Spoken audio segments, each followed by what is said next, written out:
Hello दोस्तों, मैं हूं आपका दोस्त जगदीश जोशी। आज के इस वीडियो में मैं आप लोगों को बताऊंगा एक ऑफ डिले या फिर flicker timer. Off delay timer अलग होता है, फ्लिकर टाइमर अलग होता है, या फिर वो मैन्युफैक्चरर के ऊपर भी डिपेंड करता है कि मैन्युफैक्चरर आपको एक ही टाइमर में off delay, flicker, on delay ये देता है या फिर अलग अलग टाइमर्स में ये फीचर देता है। जो मेरे पास आज ये टाइमर है, इसको हम लोग ऑफ डिले या फिर एज अ फ्लिकर टाइमर भी इसको हम लोग यूज़ कर सकते हैं।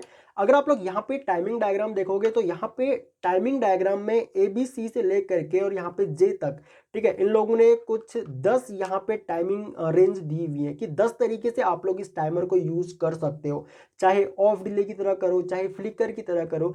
तो यहाँ पे टाइमिंग डायग्राम समझना बहुत जरूरी है किसी भी टाइमर का। अगर आप लोग टाइमिंग डायग्राम समझ के किसी भी टाइमर का, तो फिर आप बहुत ही आसानी से किसी भी टाइमर को यूज कर सकते हो। वैसे जो यहाँ पे फीचर्स दिए हुए हैं इस टाइमर में, वो ज़्यादातर सीमेंस या फिर आप किसी भी पीएलसी को ले लो आप, जब हम लोग प्रोग्रामिंग में टाइमर को यूज़ करते हैं तो वहाँ पे बहुत सारे ऑप्शन होते हैं हम लोगों के पास कि हम किस टाइप का टाइमर यूज़ करना चाहते हैं या फिर किस टाइप की टाइमिंग हम लोग वहाँ पे यूज़ करना चाहते हैं। सेम यहाँ पे देखो, जो ये यूएन लिखा हुआ है ये हमारा सप्लाई है कि कितनी देर तक सप्लाई रहेगा, और ये आर जो है ये टाइम है, ठीक है। तो यहाँ पे सप्लाई एंड टाइम के बीच का जो टाइमिंग डायग्राम है वो यहाँ पर दिया हुआ है। बाकी टेंशन लेने की जरूरत नहीं है। अगर समझ में नहीं भी आ रहा है तो जब हम लोग इसके कनेक्शन करेंगे और वर्किंग इसकी देखेंगे तो आप लोग बिल्कुल क्लियर हो जाओगे। तो यहाँ पे हम लोग इसको एज अ ऑफ डिले भी यूज करेंगे, हम लोग इसको फ्लिकर टाइमर की तरह भी यूज करेंगे कि कैसे ब्लिंक। आपने देखा होगा कि हमारे कुछ एप्लीकेशन ऐसी होती हैं जहाँ पे हम लोग ब्लिंकिंग यूज कर रहे होते हैं कि हमारा जो लोड है वो ऑफ हो रहा है, ऑन हो रहा है, ऑफ हो रहा है, ऑन हो रहा है, और ये कंटिन्यू चलता रहता है ये प्रोसेस जब तक हम लोग सप्लाई ऑफ नहीं कर देते। या फिर ऑफ डिले टाइमर की तरफ भी हम लोग इसको यूज कर सकते हैं। बहुत से हमारे ऐसे ऑपरेशन होते हैं जहाँ पे हम लोग ऑफ डिले टाइमर को यूज करते हैं। तो यहाँ पे अगर हम लोग इसकी सेटिंग की बात करें तो इसमें 1 सेकंड से लेकर के और 10 दिन तक का टाइम आप लोग इसमें डाल सकते हो। और यहाँ पे जो ये परसेंटेज दिया हुआ है ना कि 10 to 100%, इसका मतलब मान के चलो यहाँ पे मैंने 10 सेकंड सेट कर दिया और यहाँ पे मैंने 100% इसको सेट कर दिया, तो इसका मतलब ये होगा कि ये पूरे 10 सेकंड ही काउंट करेगा। अब अगर मान के चलो इसको मैं यहाँ पे 50 पे कर देता हूँ, तो 50 पे सेट करने का मतलब ये होगा कि अब ये इस 10 सेकंड को सिर्फ 5 ही सेकंड काउंट करेगा, ठीक है। और ये जो ए से लेकर के और जेड तक जो यहाँ पे ये सेटिंग दी हुई है, ये टाइमिंग की सेटिंग है कि आप इसको किस तरीके से यूज करना चाहते हो, या फिर टाइमिंग डायग्राम देख लो आप, उसके अकॉर्डिंग जो भी वर्किंग आपको चाहिए हो इसकी, वो वर्किंग आप लोग ले सकते हो, ठीक है। तो यहाँ पे A1 A2 ये इसकी कॉइल के टर्मिनल्स हैं, एंड S जो है ये इसका एक तरीके से ट्रिगिंग पॉइंट है कि हम लोग कब टाइमर को ट्रिक करवा रहे हैं। ओके, अभी मैं करके दिखाऊंगा आप लोगों को।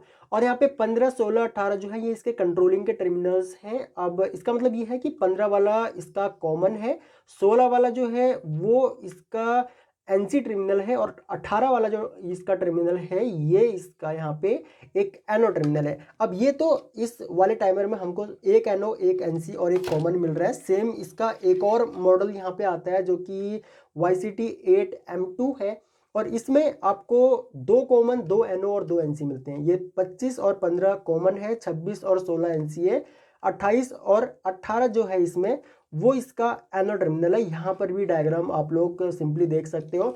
और ये एस वाला टर्मिनल जो है यहाँ पे देखो, A1 से एक वायर आप एक एनो से कनेक्ट कर सकते हो, एंड सिंपली यहाँ पे एस वाले टर्मिनल पे कनेक्ट कर दोगे, और जैसे ही आप इसको एक ट्रिगिंग वोल्टेज दोगे या फिर एक ट्रिगिंग सप्लाई दोगे तो तुरंत ये एक्टिवेट हो जाएगा। आपका जो भी आपने यहाँ पे सेटिंग कर रखी होगी उसके अकॉर्डिंग ये काम करने लगेगा। तो चलिए जल्दी से हम लोग इसके कनेक्शन देखते हैं एक बार कि कैसे इसके कनेक्शन होंगे। तो मैं इसको यहाँ पे जो हमारे पास ये डिन रेल है इस पर हम लोग इसको माउंट करते हैं। ओके, तो ये हो गया हमारा टाइमर। यहाँ पे मैं एक आइसोलेटर यूज़ कर रहा हूँ, ठीक है, सप्लाई ऑन ऑफ करने के लिए।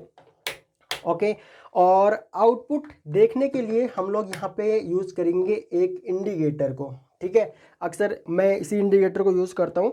तो सिंपली अब हम लोग देखते हैं कि हम लोग इसके कनेक्शन किस तरीके से करेंगे। बहुत ही सिंपल कनेक्शन है, आप लोग बिल्कुल समझ जाओगे। और ये वीडियो कंप्लीट देखने के बाद ना आपका आज के बाद timer off delay, on delay या फिर फ्लिकर किस तरीके से काम करते हैं, ट्रस्ट मी कोई डाउट नहीं रहेगा। बस वीडियो आखिरी तक जरूर देखना। तो यहाँ पे देखो, सबसे पहले तो मैंने न्यूट्रल कनेक्ट कर दिया है, ठीक है। मैंने आइसोलेटर के एक टर्मिनल पे ये ब्लू वाली वायर कनेक्ट करी और उसके बाद मैंने सेम वायर को कनेक्ट कर दिया यहाँ पे A2 वाले टर्मिनल पे, ठीक है। और यहाँ पे मैंने उसके बाद X1 पे कनेक्ट कर दिया अपने इंडिकेटर के, ठीक है। उसके बाद मैं क्या काम करूँगा, यहाँ से मैं एक और वायर लूँगा रेड कलर में, ठीक है। ये मेरे पास एक रेड कलर की वायर है और इस वायर को मैं कनेक्ट करूँगा अपने टाइमर के A1 वाले टर्मिनल पे। और A1 से हम लोग क्या काम करेंगे, हम लोग एक NO पुश बटन लेंगे, जो कि हम लोग उसके बाद यहाँ से लूप बना करके हम लोग S पे कनेक्ट करेंगे। जैसे कि यहाँ पे आप इस टाइमर में देख सकते हो कि यहाँ पे दिया हुआ है कि आप A1 से या तो A1 से ले लो या फिर इस ब्रेकर से ले लो, बात एक ही है। कुल मिला के हमको एक पल्स देनी होती है इस S वाले टर्मिनल पे, ठीक है। एक ट्रिगिंग वोल्टेज हम लोगों को देना होता है, तो वो भी हम लोग सिंपली यहाँ पे कर देते हैं। या फिर मैं एक काम करता हूँ, मैं जो हमारे पास ब्रेकर है इसी ब्रेकर पे ही हम लोग यहाँ पे कनेक्ट कर देते हैं। तो उसके लिए मैं एक काम करूँगा, यहाँ पे मैं दो वायर सिंपली ट्विस्ट करूँगा जो कि मैं ब्रेकर पे कनेक्ट करने वाला हूँ। ओके, तो यहाँ पे मैं ब्रेकर पे इन दोनों ही वायर्स को सिंपली यहाँ पे कनेक्ट कर देता हूँ। ओके, और इसके स्क्रू हम लोग यहाँ पे टाइट कर देते हैं, ठीक है। अब स्क्रू टाइट करने के बाद जो ये वाला वायर है इसको हम लोग कनेक्ट करेंगे सिंपली A1 वाले टर्मिनल पे। ओके, तो मैं इसको यहाँ पे टाइट कर देता हूँ और A1 वाले टर्मिनल पे हम लोग इसको कनेक्ट कर देंगे। अब इससे क्या होगा कि हमारे टाइमर को, इसकी कॉइल को जो लाइन और न्यूट्रल मिलना था वो सिंपली यहाँ से मिल जाएगा, ठीक है। ये हो गया। उसके बाद जो ये हमारा NO पुश बटन है, इस NO पुश बटन की जो ये दूसरी वाली वायर है ना, इसको हम लोग कनेक्ट करेंगे इस S वाले टर्मिनल पे, ठीक है। तो मैं सिंपली इसको भी यहाँ पे कनेक्ट कर देता हूँ। ओके, तो ये भी हो गया हम लोगों का यहाँ पे कनेक्ट, ठीक है। तो इस तरीके से क्या होगा कि जैसे ही एस वाले टर्मिनल पे सप्लाई आएगी तो उसके अकॉर्डिंग हमारा जो टाइमर है वो रिएक्ट करेगा। जो भी हमने टाइमिंग यहाँ पे सेट कर रखी होगी वो टाइमिंग हम लोगों को यहाँ पे मिलेगी, ठीक है। और इस टाइमर से आप लोग 16 एम्पियर तक का जो भी आपका लोड हो तो उसको आप लोग स्विच करवा सकते हो। अब रह गया इसका कंट्रोलिंग कि हम लोग कंट्रोलिंग किस तरीके से करेंगे। तो कंट्रोलिंग बिल्कुल सिंपल है। कंट्रोलिंग के लिए आप लोग क्या काम कर सकते हो, आप लोग चाहो तो A1 से ले लो या फिर चाहो तो जो आपका ब्रेकर है या फिर जहाँ पे आपकी परमानेंट सप्लाई हो वहाँ से आप लोग लाइन वायर या फिर न्यूट्रल जो भी आप लोग कंट्रोल करना चाहते हो वो उठा करके आप लोग कॉमन वाले टर्मिनल पे सिंपली कनेक्ट कर सकते हो। अब मैं एक काम करता हूँ, मैं एक वायर यहाँ पे जो हमारा 15 नंबर वाला जो टर्मिनल है यहाँ पे मैं कनेक्ट कर देता हूँ, ठीक है। ये मेरा कॉमन है और इस पर अगर कंटिन्यू सप्लाई रहे तो ज़्यादा बेटर है, ठीक है। या फिर आप ऐसे भी कर सकते हो, A1 से ही लूप बना सकते हो, ठीक है, वो आपकी मर्जी है। तो यहाँ से मैं कनेक्ट कर देता हूँ। उसके बाद मैं इस वायर को ना मैं ब्रेकर के आउटपुट में ही कनेक्ट कर देता हूँ, ठीक है, वो ज़्यादा बेटर रहेगा। ओके, तो मैं यहाँ पे कनेक्ट कर देता हूँ। बाकी देखो वो डिपेंड करता है कि आप किस तरीके के एप्लीकेशन के ऊपर काम कर रहे हो, आपका वर्किंग क्या है। अभी मैं चाहता हूँ कि इस ब्रेकर पे मेरा कंटिन्यू सप्लाई रहे, ठीक है। जैसे ही मेरा टाइमर ऑन हो तो टाइमर पे सप्लाई आते ही मेरा कॉमन पे भी सप्लाई आना चाहिए। आप लोग ऐसे भी कर सकते हो या फिर आप इस तरीके से भी कर सकते हो कि आपके टाइमर पे सप्लाई रहे या ना रहे, कॉमन पे सप्लाई रहना चाहिए, ताकि जब आप लोग मान लो NC वगैरह कुछ इसका मतलब NC भी यूज़ कर रहे हो कंट्रोलिंग में, तो वहाँ पर आप इस तरीके से भी इसकी सिंपली कंट्रोलिंग कर सकते हो। अब मैं क्या काम करूँगा, मैं इसके NO पे एक वायर कनेक्ट करूँगा, ठीक है। तो हम लोग NO पे एक वायर कनेक्ट करेंगे और उसके बाद हम लोग इस वायर का जो दूसरा एंड है इसको मैं सिंपली कनेक्ट कर दूंगा अपने इंडिकेटर पे, ठीक है, ताकि हम लोगों को इंडिकेशन मिल सके, हम लोगों को पता लगे कि भाई ये टाइमर काम किस तरीके से करता है, ठीक है। तो ये हो गया यहाँ पे कनेक्ट। कंट्रोलिंग हम लोगों की बिल्कुल पूरी हो गई है। अब आप अपने लोड की जगह कोई कॉन्टैक्टर कंट्रोल कर सकते हो या फिर कॉन्टैक्टर से आप लोग कोई मोटर ऑन कर सकते हो, क्योंकि टाइमिंग रेंज इसमें बहुत है। 10 दिन तक का टाइम आप लोग इसमें सेट कर सकते हो, ऑफ डिले में भी, फ्लिकर में भी, या फिर जो भी आपको यहाँ पे टाइमिंग डायग्राम आप लोग देख लो उसके अकॉर्डिंग आप लोग अलग अलग सेटिंग इसकी कर सकते हो। अब हम लोग एक काम करेंगे, हम लोग अपने इस ब्रेकर में हम लाइन और न्यूट्रल सिंपली कनेक्ट कर देंगे। तो यहाँ पे मैं एक काम करता हूँ, मैं इसके टर्मिनल थोड़े से लूज करके यहाँ पे हम लोग एक वायर कनेक्ट कर देते हैं, ठीक है। तो ये कनेक्ट हो गया हमारा मैन न्यूट्रल और उसके बाद हम लोग एक लाइन वायर भी यहाँ पे कनेक्ट करेंगे। अब ये भी मेरा मैन है, ठीक है। तो यहाँ पर मैं न्यूट्रल भी कनेक्ट कर देता हूँ। ओके, तो ये हमारा न्यूट्रल भी यहाँ पे कनेक्ट हो गया। तो लाइन न्यूट्रल दोनों हम लोगों के यहाँ पे कनेक्ट हो गए हैं।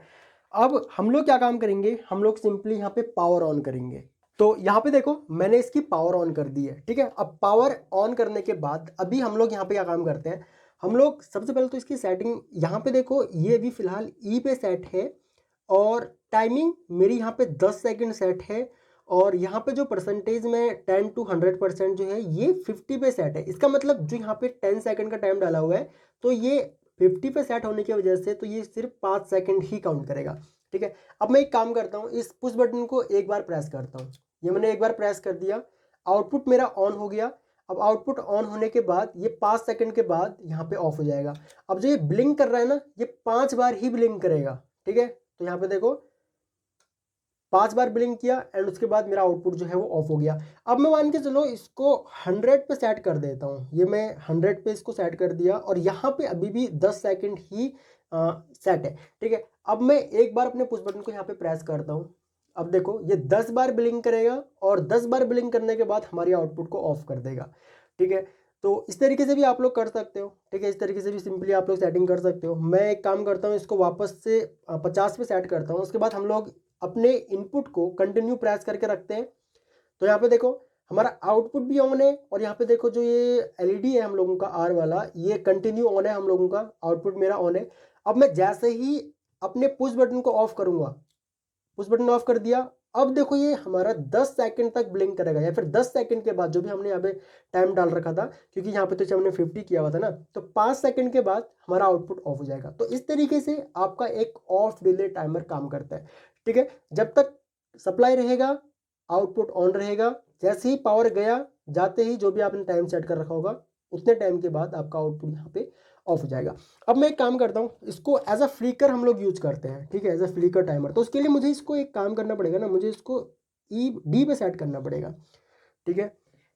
तो ये 5 सेकंड के बाद आउटपुट ऑफ, 5 सेकंड के बाद हमारा ऑन हो जाएगा। यहाँ पे अभी मुझे यहाँ पे कोई पल्स देने की जरूरत नहीं है इसके एस वाले टर्मिनल को, सिंपली मैंने यहाँ पे टाइमिंग चेंज कर दिया ना, ठीक है। तो उसके अकॉर्डिंग देखो यहाँ पे अभी जो है हमारा आउटपुट जो है वो ऑन ऑफ हो रहा है। अभी हम लोग इसका टाइमिंग और भी कम कर सकते हैं, देखो आप लोग इस तरीके से भी इसको यूज़ कर सकते हो। अभी यहाँ पे तो 10 सेकंड ही है, लेकिन यहाँ पे मैंने परसेंटेज में इसको 10% कर दिया, ठीक है। सिर्फ 1 सेकंड के लिए ऑन होगा और 1 सेकंड के बाद ऑफ हो जाएगा और 1 सेकंड के लिए फिर से ऑन हो जाएगा। तो इस तरीके से भी आप लोग इसको यूज़ कर सकते हो, ठीक है। और अगर आप चाहो तो इसका टाइमिंग मान के चलो और हम लोग अगर चेंज कर दें तो यहाँ पे देखो, ठीक है। तो अलग अलग सेटिंग आप लोग सिंपली इसमें कर सकते हो, जो भी आप लोग सेटिंग चाहो उसके अकॉर्डिंग आप लोग सिंपली यहाँ पे जो है कंट्रोलिंग कर सकते हो, ओके। अभी मान के चलो ए पे अगर हम लोग करेंगे तो ए पे इसका वर्किंग जो है वो चेंज हो जाएगा, ठीक है। आउटपुट मेरा यहाँ पे अब ऑन हो गया, ठीक है। और अगर मान के चलो अब मैं इसको जी पे लेके जाता हूँ तो ये कुछ इस तरीके से काम करेगा, ठीक है।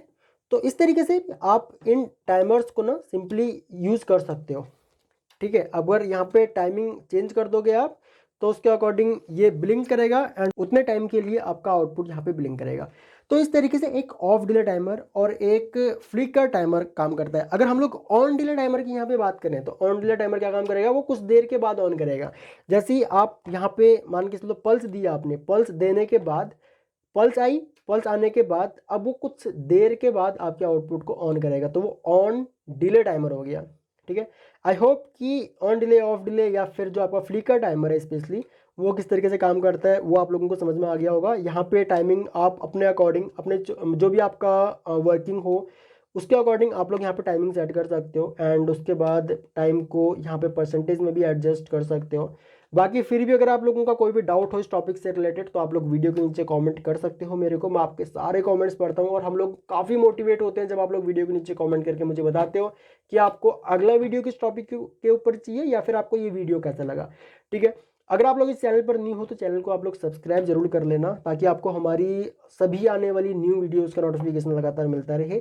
So thanks for watching guys, मिलते हैं अपने नेक्स्ट वीडियो लेक्चर में।